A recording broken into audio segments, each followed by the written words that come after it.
Okay, so Jiggy Jag TV, Red Shed, and I looked up the last time I talked to this guy. It was 15 years ago. Time flies. At the Blue Goat in Salina, Kansas. That was the name of that club. I was asking Jeff what the name of that club was. The Blue Goat. The Blue Goat, baby. It's great, man. And we passed through Salina today, on our way down here. It's so great to see you. It's so great that you're still doing I'll your tell thing. you, I'm amazed. When I talked to Jeff, I said, when is Chris getting there? And he's like, I don't know. He goes, just take a shot at it. And then when I got here, I interviewed everybody, and I was like, you're the last one. And I was waiting for you to come out of your right. Where is he? Your den back my there. Little fortress of solitude. That's right. I could not believe 15 years ago. Yeah, and I'm still doing and it. You're still doing it. And I'm still playing as hard as I can. Sometimes I think I've painted myself in the corner by the way I play. But, I still love what I do. I love getting in front of the people and playing. I've heard about the Red Shed for a long time. And What's great about this place is that when you walk in here, it reminds me of the Blue Goat. Oh, definitely. It's got that space. Yeah, I know. The Blue Goat is so tremendously different. But anyway, Jeff is just doing things right. Jeff and Merle what did you think when you walked in here and seen this? Well, it was funny because I was expecting more of a rustic red building. Yeah. But sure enough, when we pulled up, it's like, well, yes, it's a red shed. Oh, you can see this thing from space. Yeah, definitely. But when we walked in and the way he's got decorated, and the way he's got the sound set up and everything, the stage, it's all done right. And then he's got the accommodations for the musicians. Yeah. It's just all done right. And so Jeff is a rare breed. So, talk to me about this evening. What do you have planned for this evening? Well, this, of course, is the first night of the Blues Inferno Tour. That's right. With Alistair Green and Chris Lager. And I've known Chris Lager since he was a teenager. He's been coming out to see me play. Oh, my God. When I interviewed him earlier, he was telling me, he's like, oh, man, my dad used to jam to Chris Duarte records. I just think it's so badass that I get to play with him. Yeah, it warms my heart that my fans are growing up and they've grown up as musicians, and they cite me as an inspiration to their playing. I mean, every musician's dream is, one, to find their own voice out there so everybody can recognize them. Not just their singing voice, but their playing, their style. And number two, to leave a mark on music. Yeah. And by having young players cite me as an inspiration, that's my way of kind of leaving a mark on a lot of people. Awesome. And Alistair Green, of course, he played with Alan Parsons Project for a while. That's a great feather in his cap, and he's got other things that he's done, played with lots of people. He's a terrific blues rock player. He really writes great songs, and I'm really happy to be with these guys. It's a lot of fun. So, tell me a little bit about your latest record. My latest record, Ain't Giving Up. Actually, it's the same producer as Texas Sugar. It's Dennis Herring. Oh, really? Yeah. Well, what's funny is I when they asked me who'd you want to produce, I said Dennis Herring, but I just figured he'd be kind of out of our range because I knew this was going to be a lot of money on this record. But they went out and got him, and I was stunned. But it was so nice working with Dennis. I haven't worked with Dennis since my fourth record. He also did my fourth record, Romp. And that's when he had the studio in Oxford, Mississippi. That's where he was originally from. But he was in LA, then moved back to Oxford, probably to take care of his parents and stuff. And then he moved back out to LA. No, I'm sorry, the first time I worked with him was in Seattle, Texas Sugar, Seattle. Then Oxford. Now he's been in LA for a while. And he's just the same. He looks the same. He's got a little bit of grayer hair, but he's the same size and just sharp as can be. He's kept his finger on the pulse of music, all the modern trends and everything going on. It's not like he's this one-trick guy going down one lane. He does it all. I know he's got a podcast as well, but Dennis Herring is truly a heavyweight producer, and it was so thrilling to work with him again because he's one of my favorite producers to work with. Yeah, that's awesome. So, what is your writing process been like over the years? Well, Has it ever changed? Give us some insight into this, my man. It used to be I'd have a melody rolling around in my head, and then I'd start thinking of a libretto, the subject to write it on, and then I'd start putting chords and a rhythm behind it, and that's kind of the way My Way Down came up. My Way Down came up we had played St. Louis at a big crowd. This is when there was no social media. It was like you had print media and radio. Well, and TV if you were lucky to get on that. But we had a decent article and probably had some radio spots. The place was full. We played a place called Broadway. It was pretty full, probably about 150, almost 200 people. Yeah. Next time I came back in, didn't have it. It was like half full. And I was thinking to myself in the green room, well, I guess I'm on my way down. Serious. I am serious. And so I started, I was like my way down. And I said, bump. I had this rhythm coming up. You know, the way it opens up, the song almost had that rhythm. And then I started, I remember I was in the shower like a few weeks later. I was in the shower and I was singing that rhythm to myself. And I just started putting my way down to it. Then started writing about going down it. And that's how that song came together. That's awesome. You know, and when we were recording it for Tech Sugar, we had no idea what it was going to turn into. We just thought we were just doing, when he came out to see us play live, he liked the song. Yes, let's put that as one of the songs on the record that we'll record. And, you know, but this latest album, it was kind of the same way, but I had my girlfriend at the time, Beth Lee, she helped me write the song. In fact, her song is the title track of the album, Ain't Giving Up. But I've changed it a little, but Beth writes great foundations and great ideas, and that's why I got her. And she helped me on 7 of the 12 songs that are on there. Wow. But yeah, she's a great songwriter. I love her. She's great. Awesome. We're not together anymore. That's okay, you know. But she's still doing her thing. She's still working real hard and everything. Awesome.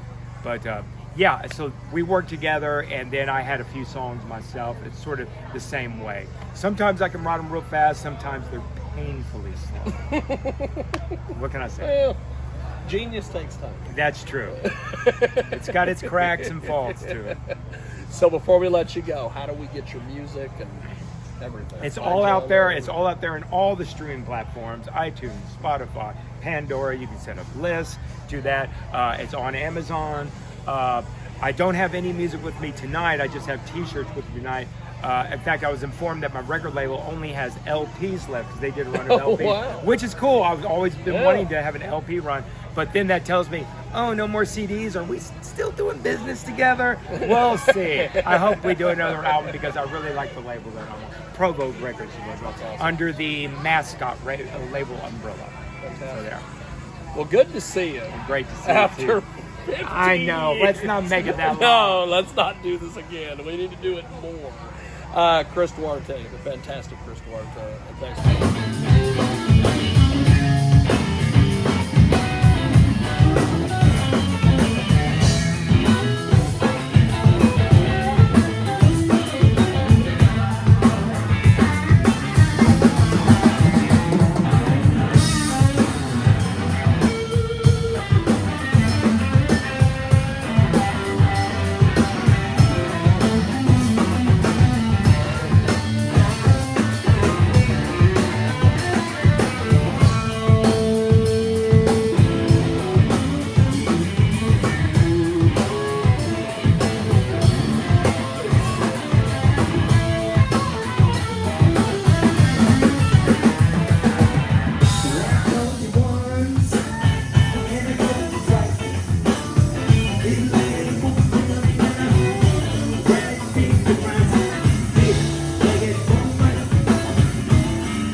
Enough.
Thank you for that indulgence.